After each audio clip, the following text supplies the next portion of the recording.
Si poguéssim escollir, jo crec que tots, dintre del nostre criteri, diríem no, volem que no hi hagi experimentació animal, no? Però buscant així com dades per veure fins a quin punt estem parlant d'això com a problema, mira, a Espanya, per exemple, s'utilitzen a l'any uns 800.000 animals en temes d'experimentació i investigació. I també en recerca, en docència.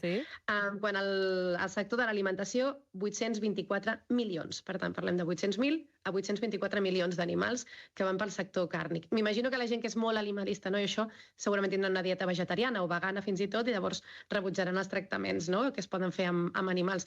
Però segur que en algun moment de la nostra vida tenim algun producte que utilitzem que ha passat per algun circuit del regne animal, seguríssim. Per tant, siguem una mica respectuosos també i no anem en contra de certes coses perquè a vegades potser estem tenint contradiccions contra nosaltres mateixos i el nostre propi discurs. Hem d'entendre molt bé que a vegades hi ha coses que no poden passar per un altre camí, malauradament, però que sobretot el més important és que fem aquesta autoanàlisi, aquesta autocrítica per fer millors les coses. O sigui, perquè en aquest futur aquestes 3 R's, no, que deia en Joaquim, cada vegada es compleixin, i no només a Espanya o a Europa, sinó a tot el planeta, perquè tenim els països asiàtics que allà, diguéssim, totes aquestes 3 R's, diguéssim, que no existeixen, estan desaparegudes, i el que hem de fer doncs, és una consciència col·lectiva, i això és el més complicat, però sobretot és avançar cap a aquest ideal, no, de que els animals, òbviament, no hagin de passar per estar al nostre servei, en cap dels casos.